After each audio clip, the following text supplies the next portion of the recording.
Dans ce document à savoir numéro 1, nous allons définir le vecteur vitesse. Nous allons lui donner une définition qui va lui être propre à l'année de terminale. Donc le vecteur vitesse, qui est noté V avec une barre, une flèche, est la dérivée par rapport au temps du vecteur position OM. Donc l'écriture scientifique, c'est le vecteur V est égal à la d de OM sur dt. Ça, c'est l'écriture scientifique de la dérivée. Le d sur d, c'est une dérivée. L'écriture mathématique, c'est que le vecteur vitesse serait égal à la dérivée du vecteur OM. Donc le vecteur OM, c'est OM' avec t. Donc là, ce qu'il faut aussi comprendre, c'est que contrairement en mathématiques, vous êtes en train de travailler, vous aviez f de x est égal à 4x plus 2, et vous faisiez f' de x, sa dérivée, qui était donc égale à 4. Donc vous aviez des formules à retenir pour passer de la fonction à sa dérivée, et surtout, ces formules faisaient apparaître x, parce que x était la variable, c'est-à-dire le nombre inconnu qui peut finalement prendre toutes les valeurs. Va prendre les valeurs entre 0, 1, 2, 3, 4, 5, 6, 7, de 0 à l'infini, de moins l'infini à plus l'infini. Vous le déterminez d'ailleurs au début de l'étude de la fonction. Et bien là, il faut savoir qu'en physique, ici, nous allons utiliser une autre variable, et cette variable sera le temps. C'est-à-dire que nous allons étudier des fonctions dont la valeur va changer au cours du temps, à différents instants. Donc on aurait maintenant 4 fois t plus 2. Et donc la dérivée de 4 fois t plus 2 serait toujours 4. Donc ça ne change rien. Mais il faut bien comprendre que nous, notre variable, c'est le temps. C'est-à-dire, il y a des choses qui vont varier avec le temps, qui vont changer au cours du temps, et c'est ça que l'on va étudier. Et qu'est-ce qui va changer au cours du temps? Eh bien, c'est par exemple le vecteur position. Donc ça va me permettre de revenir sur le vecteur position. Le vecteur position, c'est par exemple, on va le mettre en vert, donc là j'ai un repère orthonormé avec son origine O, et ben le vecteur position c'est tac, voilà, le vecteur OM, en voilà un, voilà le OM. Ce vecteur OM est entre l'origine des axes et l'une des positions du ballon. Ce vecteur OM ne va pas rester le même. Ce vecteur OM va changer au cours du temps. Pourquoi? Parce que la position du ballon va changer au cours du temps.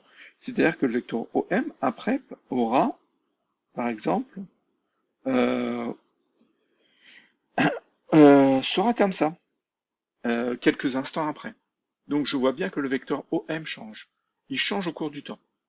Donc je vais pouvoir avoir, c'est quelque chose qui va varier au cours du temps, et donc je vais pouvoir le dériver. Le dériver par rapport au temps. Et là, vous allez me dire, ouh là là là là, ça on n'a pas vu en mathématiques. On n'a pas appris à dériver un vecteur au cours de... eh bien, on va pas dériver un vecteur. On va travailler sur ses coordonnées. On va simplement dire qu'il en découle que finalement, que si le vecteur vitesse est égal à la dérivée du vecteur position par rapport au temps, c'est-à-dire quand le par rapport au temps en physique signifie ce n'est pas x la variable, c'est t la variable, le temps. Il en découle que les coordonnées du vecteur vitesse sont les dérivées par rapport au temps des coordonnées du système étudié.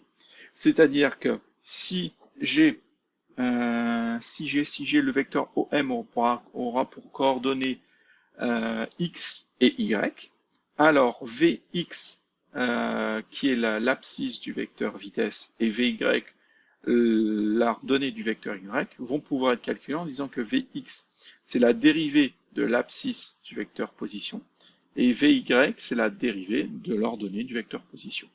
On va faire simple. On va revenir et réexpliquer.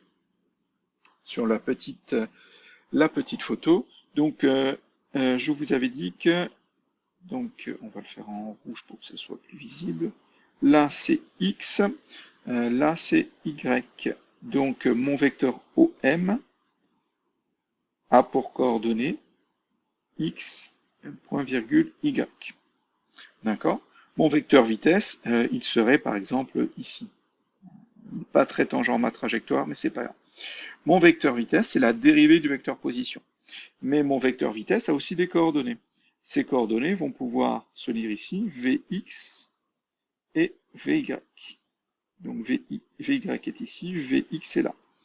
Donc, je vais simplement dire que Vx, c'est la dérivée, donc je vais dire c'est x', c'est la dérivée de l'abscisse du vecteur position, et Vy, c'est y'.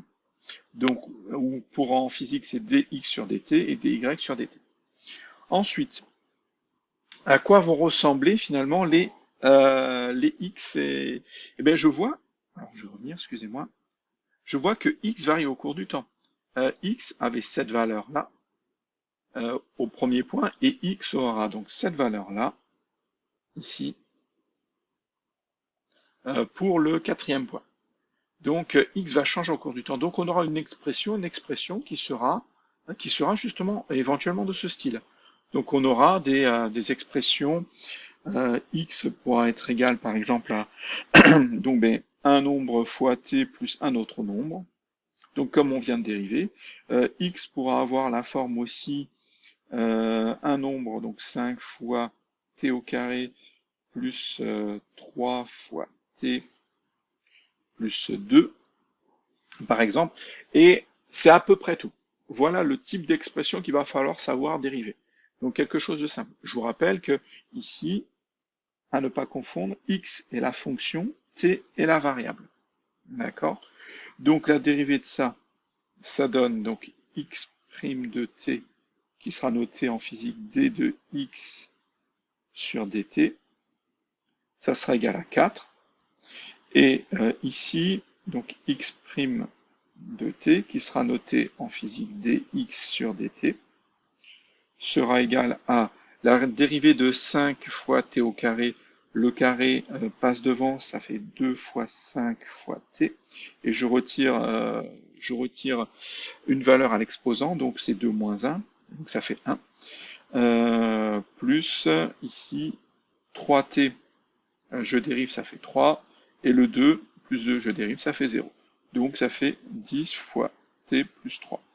Donc voilà le type de dérivés qu'on aura à savoir faire en physique. Ils ne sont pas très compliqués. La seule chose, c'est qu'il ne faut pas oublier que la variable, c'est le temps. Et on fera des dérivés donc sur les coordonnées.